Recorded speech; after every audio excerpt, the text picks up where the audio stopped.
The return. It began as a small domestic scene, a house that once knew laughter now learning, painfully, how to laugh again.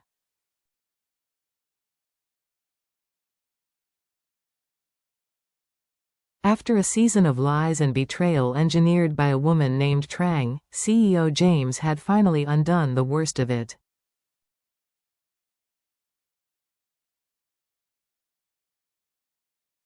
He had found Deep, explained the falsehoods, and by sheer persistence repaired what the rumor and manipulation had torn apart.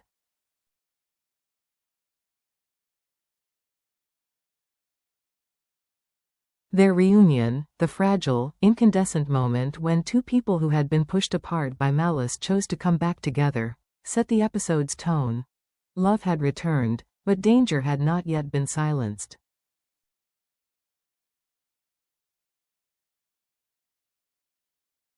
What followed was not a romance insulated from consequence, but the reassembly of a family under a slow and gathering pressure.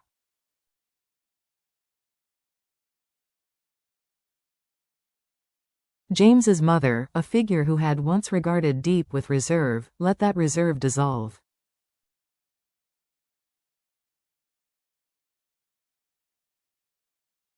In her eyes, Deep transformed from a figure of suspicion to the daughter-in-law she had always wanted, gentle, selfless, and fiercely protective of her small son.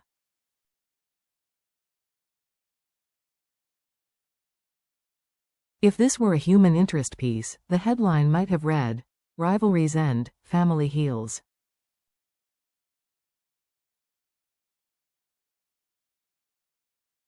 But beneath the surface, a darker story continued to unfold, one driven by obsession rather than reason.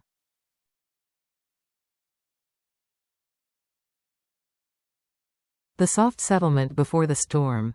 The reconciliation scene is simple and domestic. Windows open to a late morning light, a kettle steaming on the stove, a child's toy abandoned on the rug.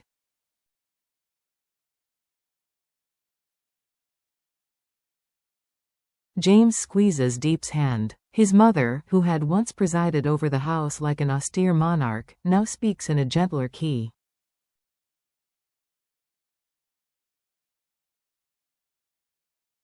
She announces, disarmingly, that she is ready to step down and hand the company to her son.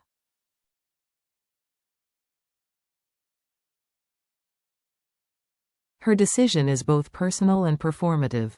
It acknowledges time and mortality. "I am getting old," she says, but it is also a deliberate transfer of stewardship.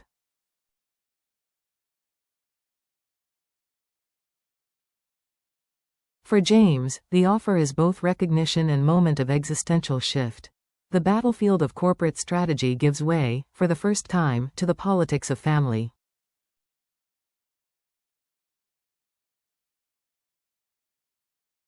In that room, past wounds mend enough to allow a future to be planned.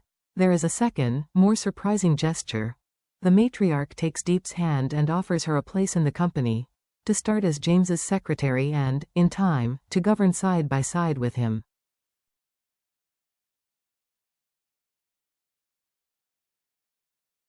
For Deep, who had been scorned and misunderstood, the appointment is not merely a job, it is a public vindication.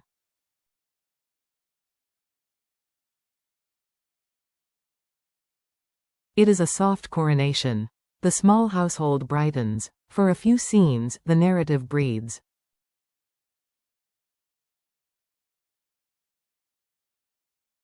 James, once a man of tactical calm and ruthless efficiency, is humanized by gratitude, and the camera of the mind lingers on quiet domesticity. The grandmother with the baby in her lap, the couple stepping up the stairs together, Deep pressing a hand to the house's front door like someone recognizing home for the first time.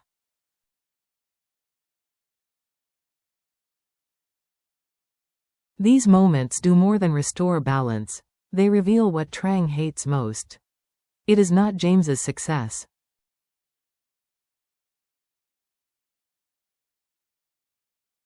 It is the family itself, a living, ordinary intimacy that invalidates her claims and claims on him.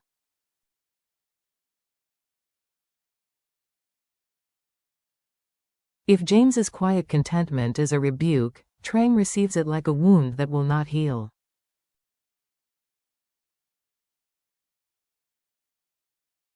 Trang's mask. Remorse as a trap. Trang's public face shifts.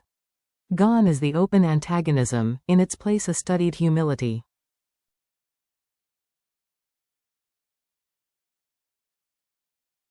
She arrives at the house bearing a basket of fruit and a practiced smile. Her voice is soft with contrition.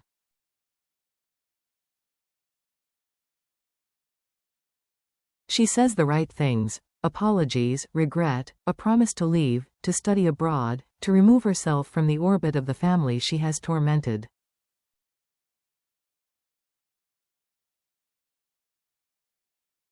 It's an old theater trick, and it works.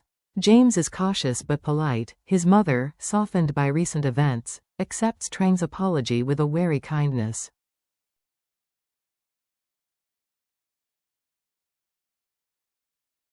Deep, trusting by nature and tender toward a child whose needs have simplified the world into immediate care, accepts the gift in good faith.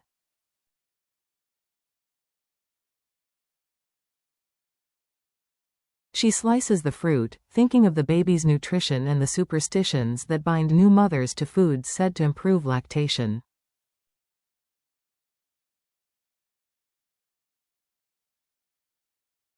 The family shares the snack like any family might, a simple ritual of trust, but the fruit is a staged prop.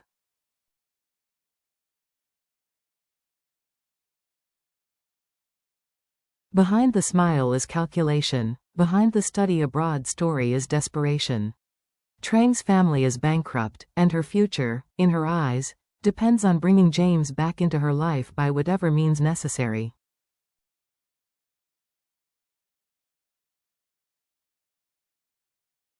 The lie of going away is a ruse designed to lower defenses. She hires someone to follow Deep, to learn her patterns, the child's pickup schedule, the rhythms of the household.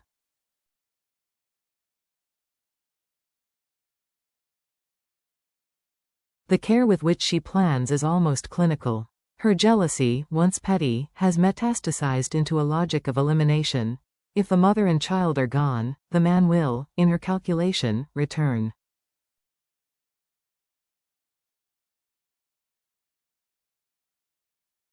This is where the story stops being a romance and becomes an interrogation of motives.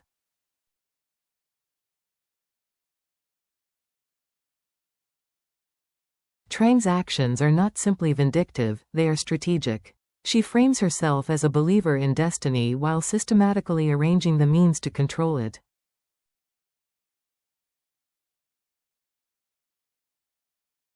The poisoned fruit. How trust becomes a crime. There is an economy of cruelty in Trang's plan.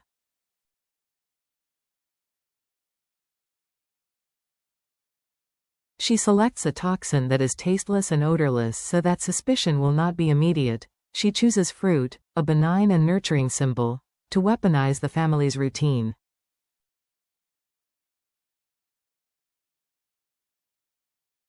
That night, after an ordinary dinner, Deep feels a wave of pain. At first she assumes exhaustion. Late nights, the demands of a newborn, the fragile aftershocks of childbirth.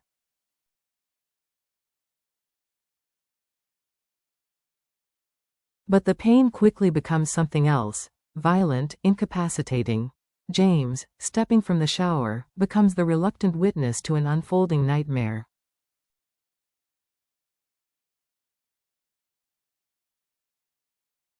Deep collapses. The baby, minutes later, begins to convulse. The urgency is immediate and absolute. James becomes a man in motion, running through city streets with his child in his arms and the woman he loves held like a fragile truth.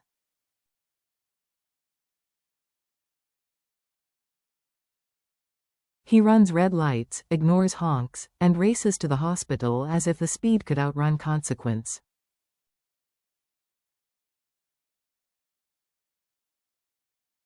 In the emergency room, the scene becomes methodical brutality.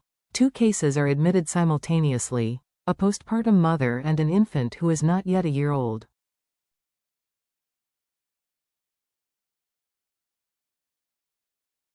Doctors and nurses move in coordinated chaos.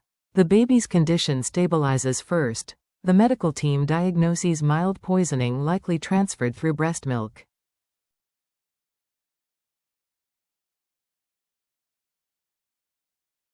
The baby's survival is a narrow mercy. The child's young physiology, combined with rapid medical intervention, prevents yet another tragedy.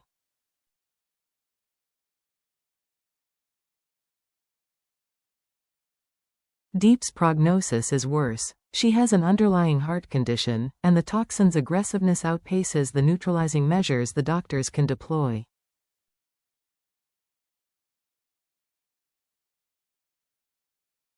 The drama centers on a paradox. A simple act of domestic trust, sharing fruit, becomes the mechanism that imperils not one life, but two.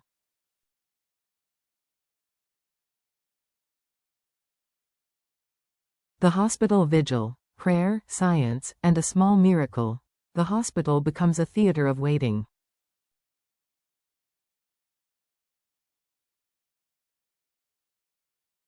James sits outside the operating room like a man stripped of strategy, his composure dissolved into raw grief.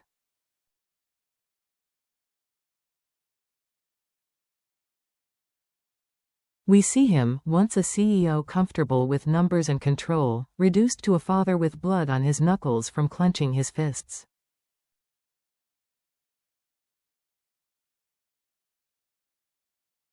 His vulnerability is stark. He prays, he pleads. He becomes an emblem of the episode's moral core. Love, when stripped of performance, becomes small acts of desperation.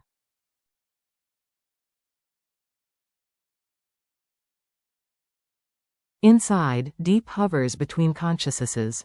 She understands the contours of what is happening. She recognizes the faces of the medical staff, hears the rhythm of machines, and in that pocket of lucidity we follow her thoughts.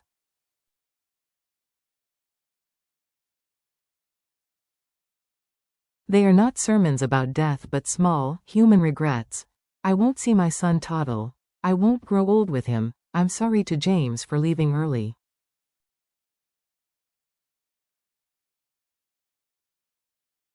The dignity of her acceptance complicates the viewer's moral map. She is neither saint nor martyr but a woman full of fear, flawed and brave.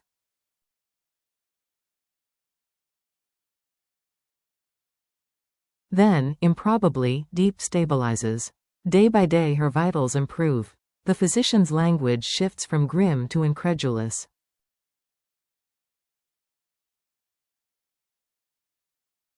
This level of recovery, a doctor admits to James, is almost unheard of. Medicine, faith, and the family's prayers meet at an unanticipated place that resembles a miracle, though the medical staff will call it an unusually strong response to treatment.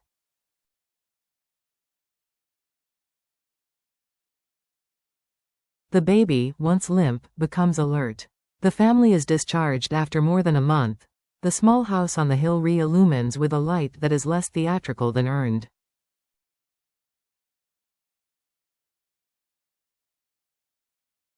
The aftermath. Gratitude and the cold question. Homecoming is a scene meant to be held in slow focus. James lifts Deep to the house steps, kisses her brow, and says, "We made it through."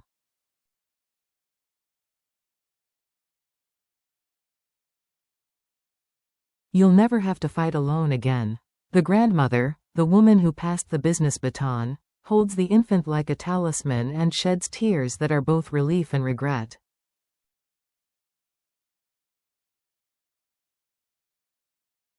The house seems to breathe out. Happiness, however, is tempered by unease. James, who has built an empire on parsing risk, cannot let certain irregularities pass.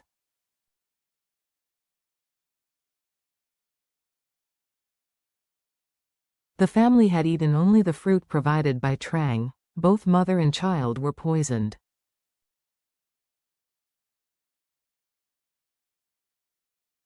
The correlation is clear but the motive must be proven. So James gives an instruction in the low key of someone returning to an old skill set: investigate.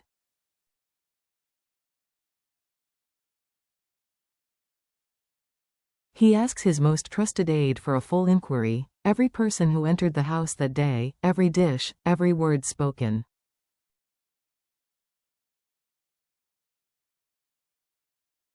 The move is quiet but decisive. He is no longer just a husband, he is the investigator of his own life.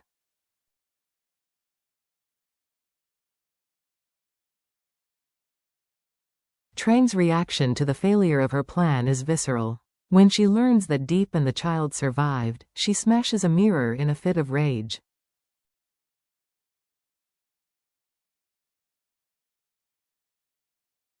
Her psychodrama, a portrait of someone cornered and unmoored, is frightening in its predictability.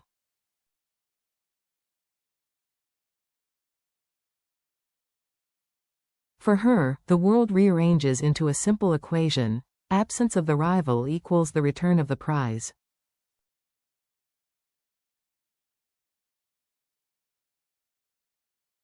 It is a violent, possessive calculus. And because she has already breached the boundaries of moral restraint once, the suggestion that she might do so again is not just plausible but expected.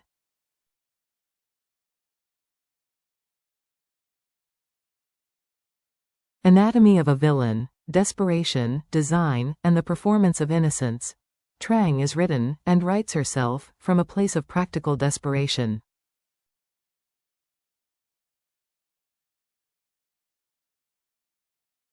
Her family's bankruptcy is not background, it is the engine of her plan.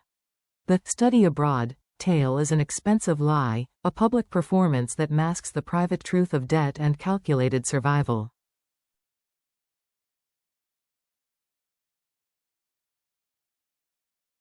If the audience has a sympathetic reading to make, we must resist it. Motivations are not excuses.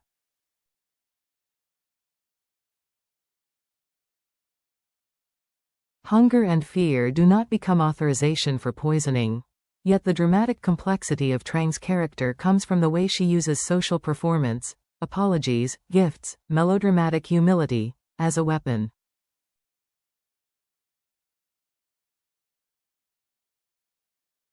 She understands reputation as currency and manipulates it.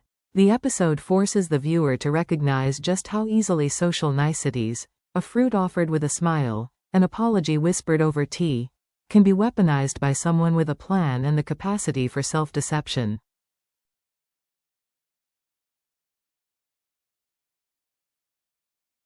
This is where the drama converges with a more journalistic reflection: how ordinary rituals of trust, when co-opted by a determined personality, can become sites of violence.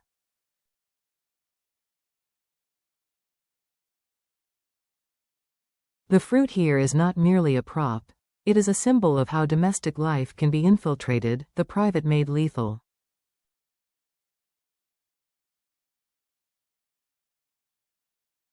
The investigation, quiet strategies and the promise of retribution.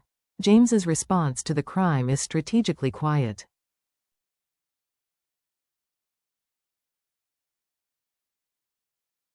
He does not announce a vendetta, he orders a methodical inquiry.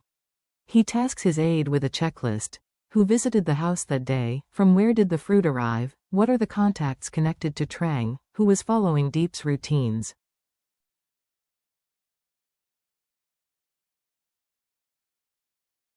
He consults forensics. He constructs timelines. This is not merely about retribution, it is about preventing recurrence.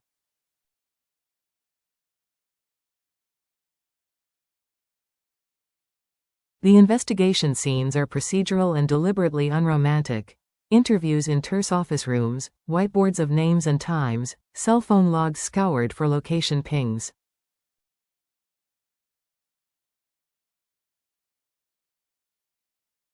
James's public authority, the CEO who commands boardrooms and quarterly reports, becomes private authority, a man who knows how to marshal resources to protect what he loves.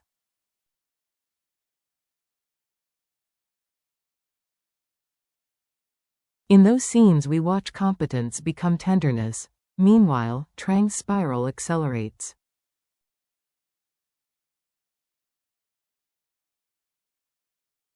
She smashes mirrors and screams into empty rooms, but she also takes quieter measures: more surveillance, renewed contact with the underworld figures she had hired, attempts to bribe or coerce new allies.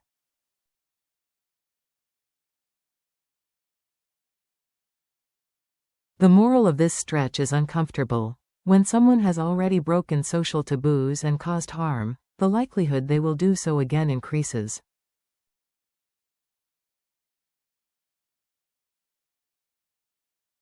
The arc is not melodramatic for its violence alone, it is chilling for its ordinariness.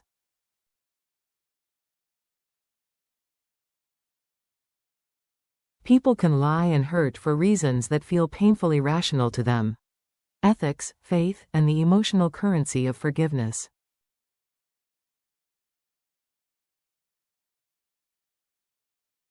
The episode asks the audience to reconcile two competing thoughts. On one hand, forgiveness and family redemption have propelled the narrative forward.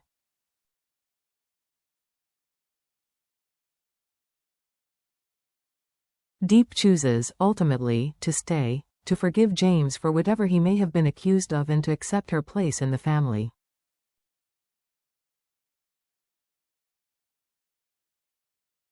Her mother-in-law's offer of reconciliation and professional integration is a moral reward for endurance.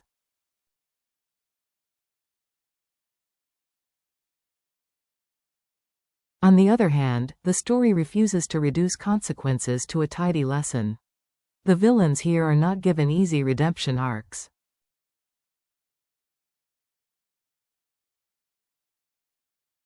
Trang's malice is not explained away by poverty or loneliness. Instead, it is examined as a destructive logic born from a mixture of entitlement and fear.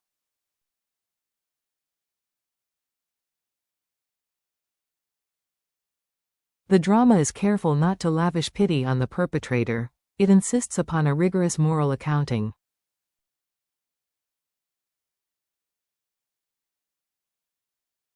The show positions forgiveness as a choice the victims may make, not an obligation they owe.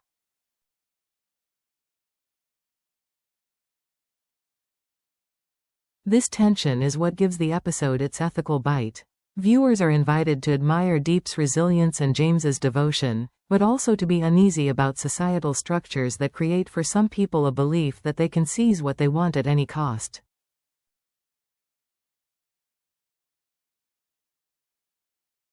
The small joys of family life, the baby's laugh, the mother's kindness, become precious against this backdrop precisely because they are vulnerable.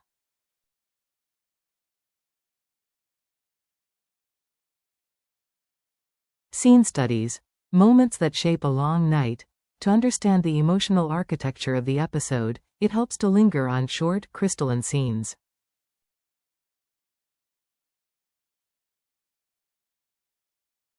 The apology that wasn't. Trang's face as she says, "I was wrong." Her hands carefully placed over the fruit basket.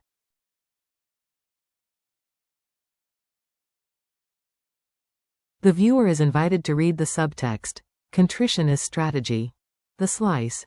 Deep in the kitchen, washing and cutting the fruit with the mechanical rhythm of maternal dutifulness.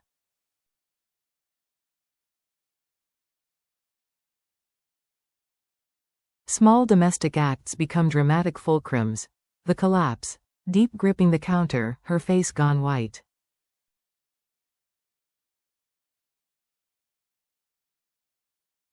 James emerging from the shower and finding her on the floor. A brutal interlude that suddenly turns the private into the public.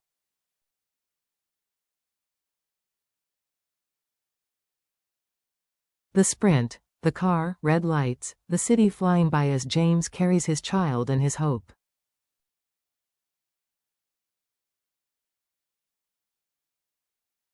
Speed is a metaphor for impotence and for the limits of power when facing certain kinds of injury.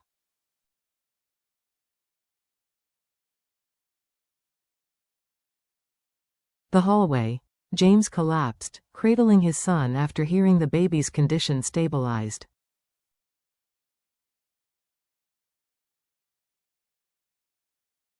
The camera, or the narrative voice, holds the stillness of a man whose usual language, control, has been stripped away.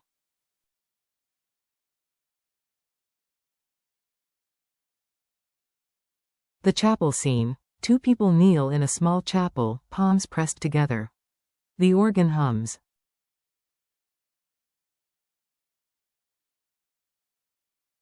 Even Christians and those of other faiths will recognize the universal grammar of prayer here, a surrender of agency and an appeal to something larger.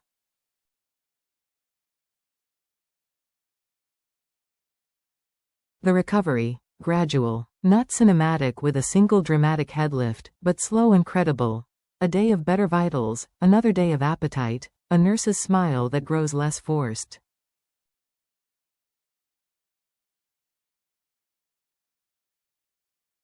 These vignettes are the episode's atoms. Put together, they create a narrative molecule with weight and moral complexity.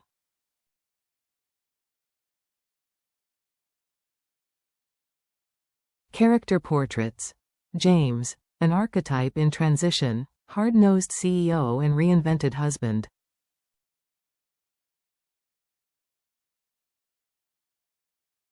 He is not saved from himself but is softened by responsibility. The episode allows us to see a productive tension. His command abilities in business are now applied to family protection, and they are just as effective when marshaled with tenderness.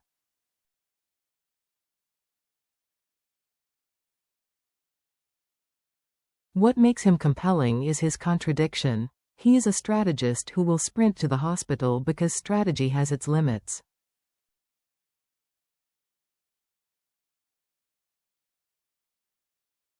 Deep. Not a passive victim. She is kind, trusting, and flawed.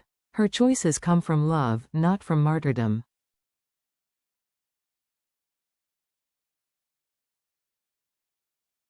Her near-death experience reframes her as a figure who understands the cost of survival and chooses family anyway.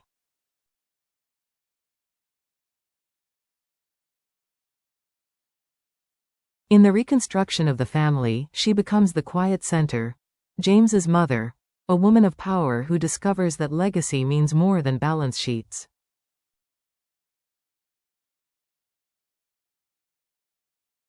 She hands over the company with a suddenness that is both humane and strategic. She trusts in continuity, not mere bloodline.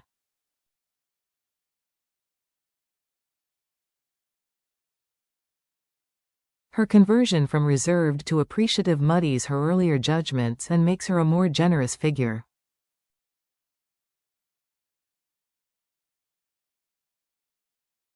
Trang, the antagonist whose reasoning is as logical as it is grotesque. Bankruptcy and social ambition are her material realities, but her choice to weaponize trust marks an ethical collapse.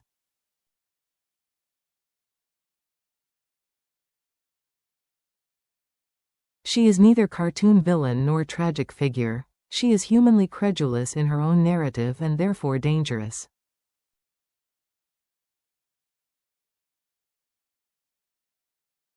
Thematic reflections. Several themes run through the fabric of the episode. Trust versus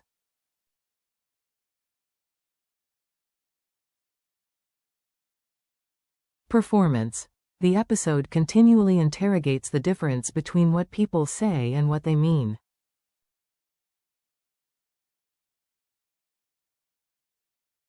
Trang's apology is performance, Deep's acceptance is trust. The consequences of confusing the two become catastrophic.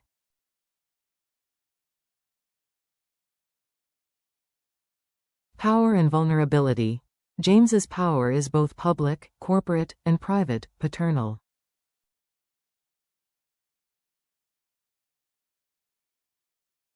Vulnerability humanizes him, it does not weaken him.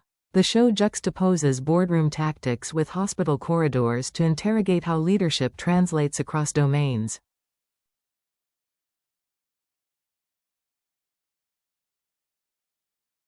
The costs of revenge.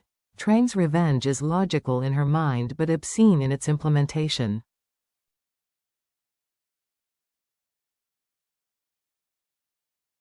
The show calculates revenge as a currency that always devalues the person who spends it.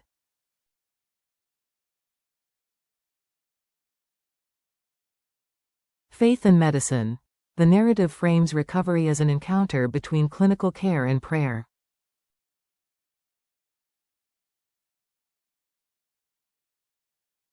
The doctor who calls Deep's recovery almost unheard of speaks to the uneasy space where science and belief intersect.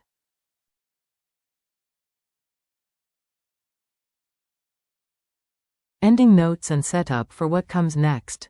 By episode's close, the family is intact, the villains exposed only in part, and the stakes higher than before.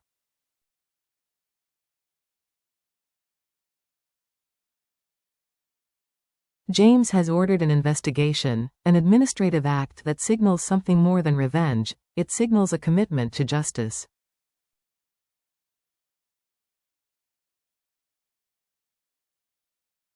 Trang, humiliated by her failure, grows more dangerous, not more clever, but more unchained.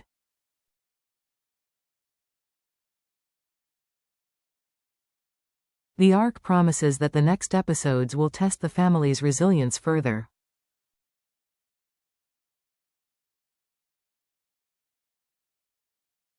Will the legal system catch up? Will the forensics link the poisoned fruit to Trang? Will her spiral produce further assaults on the family? The narrative has set a stage where love is the primary defense, but law and cunning are required to make that defense sustainable.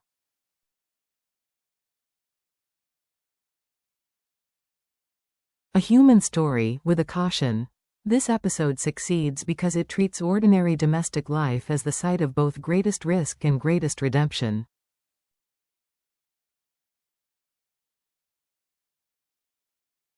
It refuses to sentimentalize suffering and refuses, equally, to glamorize villainy.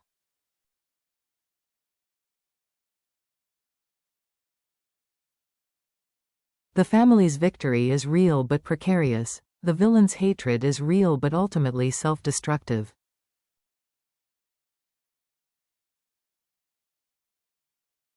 In that balance, the episode offers a simple civic lesson. That trust requires accountability, that love requires vigilance, and that compassion is a fragile, fighting thing.